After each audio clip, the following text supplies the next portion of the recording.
சரி கேட்க வைக்கிறேன். ஓகே. ஏ சௌந்தர்யாவை பாருடி, அழுகிறாடி. நீ சாரி கேளு. நீ ஒரு சாரி, ஒரு நல்ல ஒரு எமோஷனலாக சாரி கேட்டாலே அவன் கூட ஃப்ரெண்ட் ஆயிடுவான். என்னால் அவள் ரொம்ப ஹர்ட்டடாக இருப்பான்னு நான் நினைக்கிறேன் காயத்ரி. எனக்கு ரொம்ப வருத்தமாக தான் இருக்குது.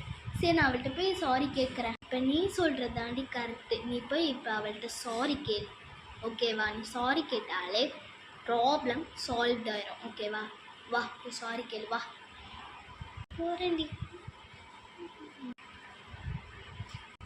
தியா, ஏ sorry Diya, I am really sorry. நான் நீ அழுக வைப்பேன் நான் நினச்சி கூட பார்க்கல. நான் சும்மா ஒரு விளையாட்டுக்கு தான் சொன்னேன். அதே மாதிரி நீ எமோஷ்னல் ஆகணுன்ட்டு நான் நினச்சி கூட பார்க்கவே இல்லை. சாரி டி. நீ கிளாஸுக்கு வாங்கி கூட ஃப்ரெண்டாக please. This is the last one to you, okay? நம்ம பெஸ்ட் ஃப்ரெண்டாக இருக்கணும், சத்தியம்.